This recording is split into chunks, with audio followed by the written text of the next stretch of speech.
नमस्कार दोस्तों, क्या ईश्वर का अस्तित्व है या नहीं?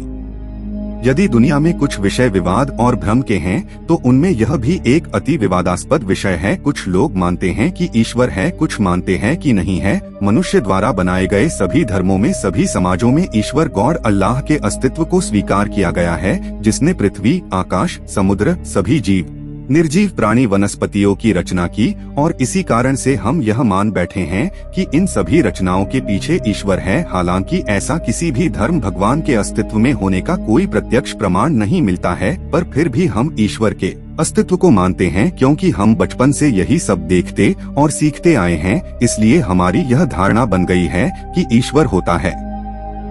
हिंदुओं के लिए ब्रह्मा, विष्णु, महेश और मुसलमान के लिए अल्लाह और क्रिश्चियन के लिए गॉड के रूप में है। हम सबने अपने अपने नजरिए से ईश्वर को रंग, रूप, आकार, प्रकार दे दिया है। ऐसे में सवाल यह उठता है कि भगवान ने हमें बनाया या हमने भगवान का आविष्कार किया? अगर भगवान ने हमको बनाया, तो फिर भगवान को किसने बनाया? जिस भगवान की हम पूजा अर्चना कर रहे हैं, वो जीवित है भी या नहीं, ये कोई नहीं जानता। एक तरफ हम कहते हैं कि ईश्वर सबके दिलों में बसता है, और दूसरी तरफ हम सब थाल सजाए उसको मंदिर, मस्जिद, गुरुद्वारा और चर्च में ढूंढते फिरते हैं। अगर ईश्वर वास्तव में है और हमारे अंदर है, तो क्यों उसके दर्शन के लिए जगह जगह भटकते हैं? अगर इंसान ईश्वर की संतान है, तो क्यों ईश्वर ने सबको दर्शन नहीं दिए? क्यों सबको बुद्धिमान या ज्ञान की प्राप्ति नहीं दी? क्या यह कहना उचित नहीं होगा कि ये अपने ही संतानों से भेदभाव हुआ है?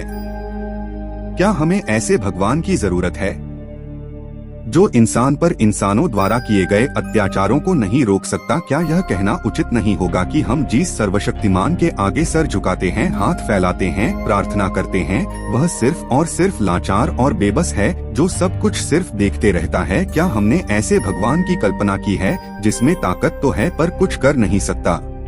तो मैं ऐसे ईश्वर को कैसे और क्यों मानूं जो इतना लाचार है?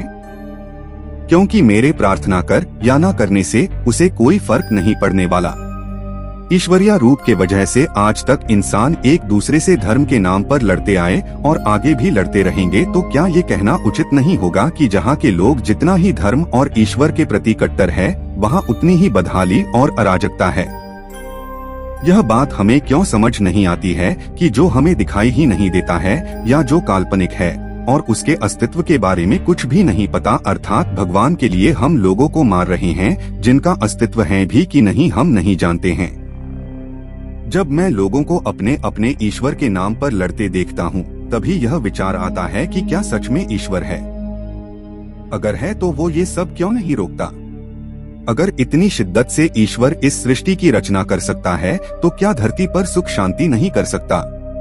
खैर, अगर यह मान भी लिया जाए कि इस सृष्टि की रचना ईश्वर ने की है, तो यह सवाल उठना भी लाजिमी है कि ईश्वर को किसने बनाया और ईश्वर कहां से आया? क्या इस सवाल का कोई सटीक जवाब है?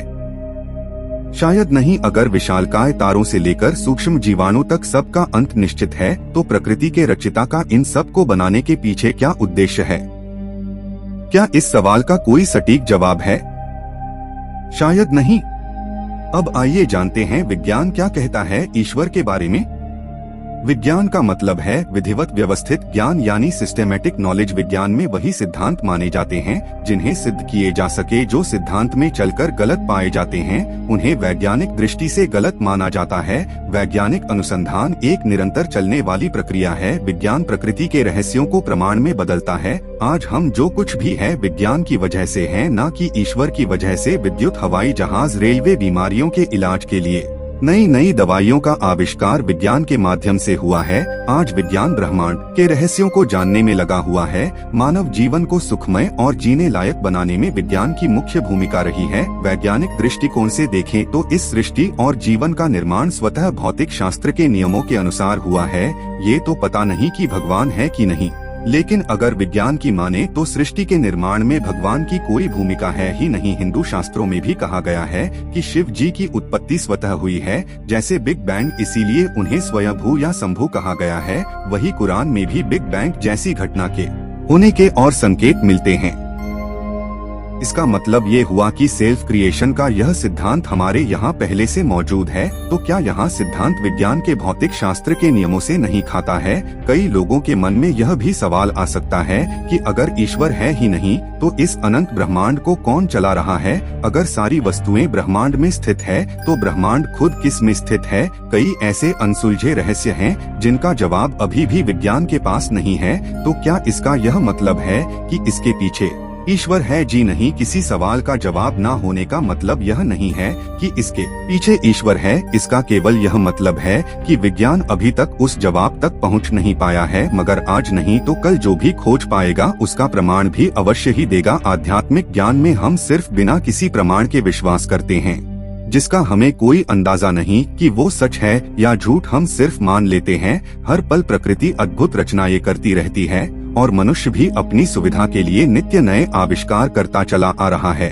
पर इन दोनों के बीच एक झूठ भी पलता रहता है, और वो ये कि मनुष्य की समझ से परे कई पारलौकिक बातें जिसे वो समझ नहीं पाता उसे ईश्वर से जोड़ देते। आज हम मंगल ग्रह पर यान भेज रहे हैं, लेकिन मांगलिक दोष से हमारा पीछा नहीं छूट रहा। हम मंगल पर जा सकते हैं, ये आस्था और विश्वास है, पर बिना जाने मंगल हम पर कोई असर करता है, ये अंधविश्वास है। ऐसे ही जाने कितने मन्नतों के धागे नारियल आप बांधते और तोड़ते आ रहे हो, क्योंकि ईश्वर है कि नहीं इस बारे में कोई प्रमाण उपलब्ध नहीं है, और ना तो इसको प्रमाणित या गलत सिद्ध किया जा सकता है। फिर भी किसी भी रूप में ईश्वर के अस्तित्व में विश्वास करना आस्था का विषय है। इसलिए जब तक स्वयं जांच परख ना लो, दुनिया के किसी मान्यता पर विश्वास ना करो। अब आप खुद फैसला कीजिए कि आप विकासवाद पर विश्वास करना चाहते हैं या फिर सृष्टिकर्ता पर। दोस्तों, अगर आपको यह वीडियो अच्छी लगी हो तो वीडियो को लाइक और चैनल को सब्सक्राइब करना ना भूले।